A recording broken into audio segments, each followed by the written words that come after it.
But DIO பண்றவங்க first மாற்ற ட்ராப்பா நான் எதை பாக்குறேன்னா அந்த பென்னி ஸ்டாக்ஸ்னு ஒரு சில விஷயங்கள். ஆமா ஆமா. நான் வந்து 100 ரூபாய்க்கு போட்டு 10 ஸ்டாக்கை வாங்கி வச்சுக்கிறேன், அது இன்னும் பெருசாகவும் நினைப்பாங்க. ஸோ இது எப்படி மேம் நீங்க பாக்குறீங்க? இது வந்து ஒரு ஆர்வ கோளாறு தான். ஒரு வீட்டில் இன்கம் வந்து 40,000 வரலாம், ஆனா அவங்க 20,000 சேவ் பண்ணிட முடியும்னு சொல்லவே முடியாது. 40,000 இருக்க வீட்டில் 45,000 கூட செலவாகும். வணக்கம் மேம். வணக்கம் மிஸ்டர் கேஷவ். மேம், லாஸ்ட் வீடியோவில் வந்து ரிஸ்க் என்னென்ன, ரிட்டர்ன்ஸ் என்னென்ன, ரிவார்டு என்னென்ன, இதெல்லாம் பற்றி நம்ம அடுத்த வீடியோவில் பேசலாம் அப்படின்னு சொல்லியிருந்தீங்க. ஸோ இந்த வீடியோ ஸ்டார்டிங்கில் நீங்களே பேசி ஆரம்பிச்சிருங்க அப்படின்னு நான் சொல்ல விரும்புகிறேன். ஏன்னா நம்ம போன வீடியோவில் ஒரு சின்ன உங்களுக்கு ஒரு கியூரியாசிட்டி கிரியேட் பண்ணிட்டு நம்ம வீடியோ முடிச்சிட்டோம்.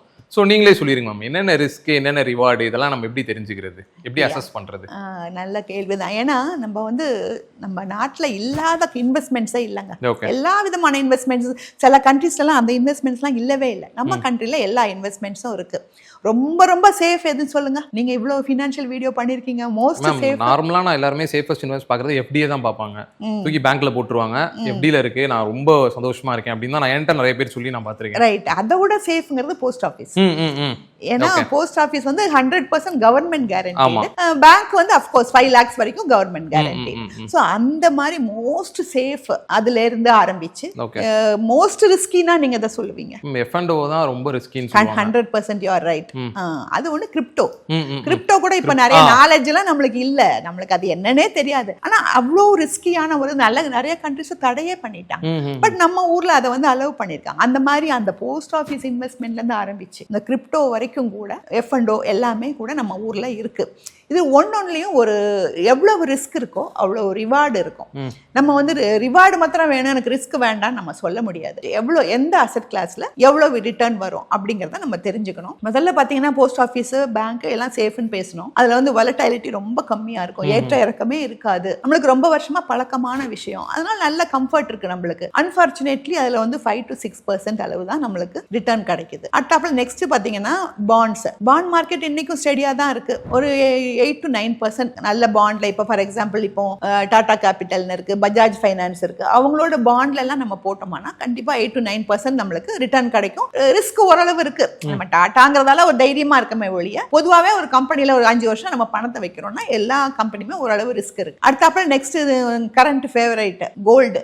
ஸோ அந்த கோல்ட்ல வந்து பாத்தீங்கன்னா எவ்வளவு கிடைக்கும்னா, போன வருஷம் 25% மேல ஏறிடுச்சு. இந்த வருஷம் 2 மாசத்துல 12% ஏறிடுச்சு.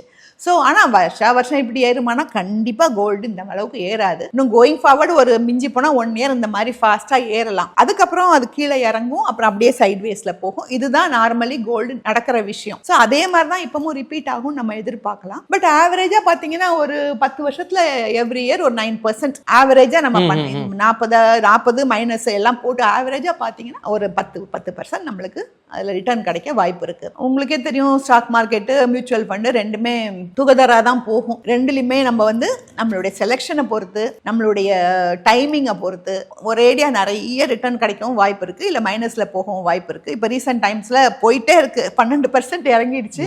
இன்னும் எவ்வளோ இறங்க போகுதுன்னு சொல்லி எல்லாருமே கவலையோட பார்த்துட்டு இருக்காங்க. ஸோ அந்த மாதிரி ரிட்டர்ன் அதில் இருக்கு. இன்னும் முக்கியமான ஒரு அசெட் கிளாஸ் ரியல் எஸ்டேட். அதுல வந்து பாத்தீங்கன்னா நிறைய பேர் என்ன சொல்லுவாங்க, 2 to 3% தான் அதுல ரிட்டர்ன் அப்படிம்பாங்க. 2 to 3% ரெண்டல் ரிட்டர்ன். அது தவிர அது ஒரு பக்கம் ஏறிட்டே போகுங்க. லேண்டை பொறுத்த அளவுல God doesn't make it anymore அப்படிம்பாங்க.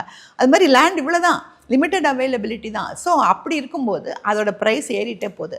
அதையும் சேர்த்து இந்த ரெண்டல் வேல்யூவும் சேர்த்து பார்த்தீங்கன்னா அட்லீஸ்ட் ஒரு 8 to 9% ஆவரேஜா ரிட்டர்ன் கிடைக்குது அப்படின்னு நம்ம எடுத்துக்க முடியும். நம்ம என்ன மாதிரி சூஸ் பண்ணணும் அப்படின்னு பார்த்தீங்கன்னா, இந்த மேக்ரோ எக்கனாமிக்ஸ் நிகழ்வுகள்னு சில இருக்கு.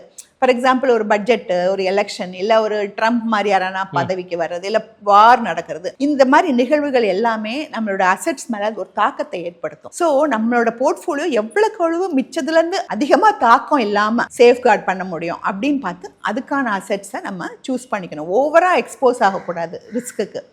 அதுக்கப்புறம் டிஃப்ரெண்ட் அசெட் கிளாஸஸ் கண்டிப்பாக நம்ம இதில் இருக்கணும். ஃபார் எக்ஸாம்பிள் முதல்ல சொன்ன மாதிரி ரியல் எஸ்டேட் கொஞ்சம், கோல்டு கொஞ்சம், ஃபினான்ஷியல் அசெட்ஸ் கொஞ்சம் அப்படின்னு சேர்க்கணும். ஃபினான்ஷியல் அசெட்லேயே 2 விதமான ஃபினான்ஷியல் அசெட், ஒன்று டெட்டு, ஒன்று ஈக்விட்டி. சில பேர் வந்து டெட்டில் போட விரும்புவாங்க. டெட்டுனா பேங்க்கு, போஸ்ட் ஆஃபீஸு, பாண்ட் மார்க்கெட்டு, இல்லை மியூச்சுவல் ஃபண்டில் கூட கொஞ்சம் டெட் ஸ்கீம்ஸ் எல்லாம் இருக்குது. சில பேர் டெட்டில் போட விரும்புவாங்க, சில பேர் ஈக்விட்டியில் போட்டால் க்ரோத் நல்லா இருக்கும்னு நினைப்பாங்க. இது எல்லாமே பர்சனல் ஃபைனான்ஸுங்கிறதால அவங்கவுங்க இஷ்டம் போல் கண்டிப்பாக எல்லாமே இருக்கணும். எவ்வளோ வச்சுக்க போகிறோம், எது நம்மளுக்கு கம்ஃபர்ட்டுங்கிறது அவங்கவுங்க விருப்பத்தை பொறுத்த விஷயம். ஸோ நம்ம என்ன பண்ணலாம், ஒரு போர்ட்ஃபோலியோ இந்த மாதிரி ஸ்டார்ட் பண்ணி ஒரு டூ இட் யுவர் செல்ஃபில் ஆரம்பித்து கொண்டு போகலாம். கொஞ்ச நாள் கழிச்சு நல்லா வளர்ந்துருச்சுன்னா இருக்கவே இருக்கு போர்ட்ஃபோலியோ மேனேஜ்மெண்ட் சர்வீஸு, இல்லை ஒரு இப்போ ரோபோ அட்வைசர்லாம் வந்துட்டாங்க. ஸோ வேணும்னு நினச்சா நம்ம அதுக்கு எப்போ வேணால் மைக்ரேட் பண்ணிக்கலாம். ஓகே மேம், ரிஸ்க் ப்ரொஃபைல்னு ஒரு டேர்ம் இருக்குன்னு நினைக்கிறேன். ஸோ அதை பற்றி கொஞ்சம் எக்ஸ்பிளைன் பண்ணுறீங்களா மேம்? அப்படின்னா என்னென்ன? இப்போ நானும் அதை தான் சொல்லணும்னு நினச்சிட்டு இருந்தேன். நம்மளோட அசெட், நம்மளோட போர்ட்ஃபோலியோவில் எந்த அசெட் எவ்வளோ வச்சுக்க போகிறோம் அப்படிங்கிறது நம்ம ரிஸ்க் ப்ரொஃபைலை பொறுத்து தான் இருக்குது. ரிஸ்க் ப்ரொஃபைல்னா நீங்கள் முக்கியமாக அந்த பழைய காலத்தில் அந்த உன்னை அறிந்தால் உலகத்தில் போராடலாம்பாங்க. அது மாதிரி ரிஸ்க் ப்ரொஃபைல்னா நம்மளோட நேச்சர் என்ன அப்படின்னு கண்டுபிடிக்கிறது. முக்கியமாக நம்ம நேச்சரில் பார்க்க வேண்டியது நம்ம அக்ரெசிவ் இன்வெஸ்டரா, இல்லை நம்ம கன்சர்வேட்டிவ் இன்வெஸ்டரா, இல்லை பேலன்ஸ்டு இன்வெஸ்டரா அப்படின்னு. அக்ரெசிவ் இன்வெஸ்டர்னா பணம் போடுவாங்க, ஒன்றுத்துக்கும் அசர மாட்டாங்க. வரட்டும், இந்த வடிவேல் டைலாக் மாதிரி ரிஸ்க்குனா எனக்கு ரஸ்க் மாதிரி அப்படின்னு சொல்லிட்டு போயிட்டே இருப்பாங்க. மார்க்கெட் டவுன் ஆச்சா, சரிப்பா டவுன் ஆகும் வரும் விடு அப்படின்னு சொல்லிட்டு போயிட்டு இருப்பாங்க. கன்சர்வேட்டிவ்னா நைட்டு தூக்கமே வராது. ஐயோ நான் என் பையனுக்காக வச்சிருந்த பணம் போச்சு, என் பொண்ணுக்காக வச்சிருந்த பணம் போச்சு அப்படின்னு சொல்லிட்டு ஒரு சின்ன இறக்கத்தை கூட அவங்களால தாங்க முடியாது. பேலன்ஸ்டு இன்வெஸ்டர்னா ஓகே ரிஸ்க்கும் எடுப்பாங்க, இதுலேயும் கொஞ்சம் போட்டு வைப்பாங்க. அந்த மாதிரி லைஃப்பில் பேலன்ஸ்டாக கொண்டு போவாங்க. இது வந்து மென்டல் மேக்கப்பை பொறுத்து இருக்குது. அது தவிர இன்னொன்று பார்த்தீங்கன்னா அவங்க ஏஜ்னா இப்போ உங்களை மாதிரி யங் பீப்புளெலாம் டக்குன்னு ஒரு அடி விழுந்தா கூட மறுபடியும் தட்டி விட்டுட்டு ஓடிடலாம். இதுவே ஒரு 50-55 வயசில் ஒரு ஃபினான்ஷியலாக ஒரு அடி விழுந்துச்சு, ஒரு ஸ்கேமில் மாட்டினாங்க அப்படின்னா திரும்பி அவ்வளோத்தையும் சேர்க்கறதுக்கு எவ்வளோ காலம். ஸோ அவங்க அதிகமாக ரிஸ்க் எடுக்க முடியாது. அது மாதிரி உங்கள் ஃபேமிலி ப்ரொஃபைல், ஒருத்தர் சம்பாதிச்சு 4 பேர் அதை யூஸ் பண்ணணும் அப்படின்னாக்கா அவங்களால ரொம்ப பெரிய ரிஸ்க்கும் எடுக்க முடியாது, ஆனால் நம்ம இது பண்ணவும் முடியாது.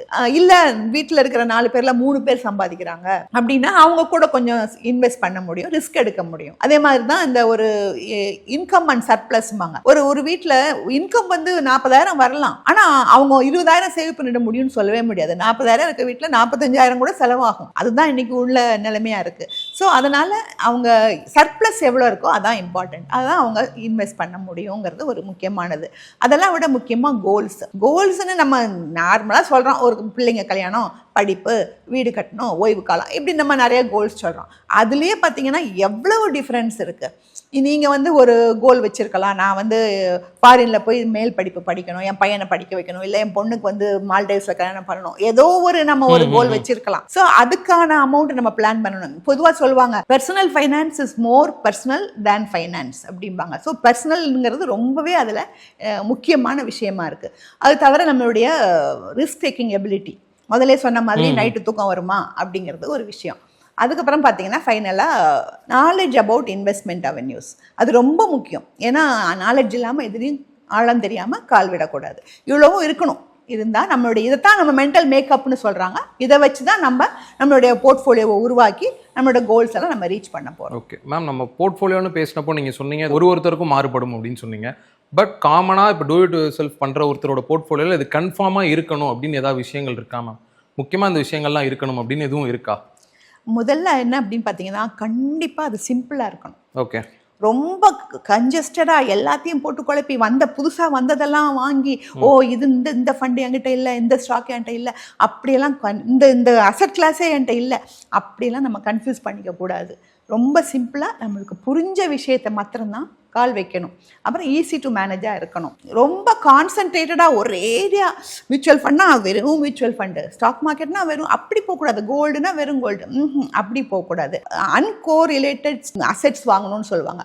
அன்கோரிலேட்டட் அப்படின்னாக்கா இப்போ ஃபார் எக்ஸாம்பிள் இப்போ ட்ரம்ப் ஆட்சிக்கு வந்தார், அதில் வந்து உடனே என்ன ஆச்சு, பங்குச்சந்தை கொஞ்சம் விழுந்தது, கோல்டு மேலே போச்சு. ஸோ ரெண்டுக்கு கோரிலேஷன் இல்லை. பங்குச்சந்தை விழுந்தப்ப கோல்டு மேலே போகுது. அப்போ ரெண்டுமே நம்மளோட போர்ட்ஃபோலியோல இருந்துச்சுன்னா நம்ம போர்ட்ஃபோலியோ பெரிய ஆட்டம் காணாது. இதுல கொஞ்சம் குறைஞ்சாலும் அதுல கொஞ்சம் கூடி சமநிலையில இருக்கும். ஸோ அன்கோரிலேட்டட் அசெட்ஸ் தான் நம்ம போர்ட்ஃபோலியோல சேர்க்கணும். அதுக்கப்புறம் முக்கியமா நம்மளோட இதை எப்படி இருக்கணும்னா அந்த போர்ட்ஃபோலியோ ரொம்ப குறைஞ்ச காஸ்ட்டில் இருக்கணும். குறைஞ்ச காஸ்ட்னா ஃபார் எக்ஸாம்பிள் இப்போ ஒரு கோல்டு தான் வாங்குறீங்க, போயிட்டு ஃபிசிக்கல் கோல்டு வாங்குனீங்கன்னா அதுக்கான காஸ்ட் அதிகம். அதுவே நீங்கள் பேப்பர் கோல்டு வாங்கினா காஸ்ட் கம்மி. ஸோ முடிஞ்ச வரைக்கும் நம்மளோட போர்ட்ஃபோலியோவில் ஒரு சிம்பிளாக அந்த குறைஞ்ச காஸ்ட் வச்சுக்கணும். டேக்ஸ் எஃபிஷியண்ட்டாக இருக்கணும். இப்போ நீங்கள் எஃப்டி வைக்கிறதே நீங்கள் பேங்க்கில் வச்சிங்கன்னா கொஞ்சம் டேக்ஸ் எஃபிஷியன்சி கம்மி. அதுவே மியூச்சுவல் ஃபண்டில் டெட் ஸ்கீமில் போட்டிங்கன்னா டேக்ஸ் எஃபிஷியன்சி அதிகமாக இருக்குது.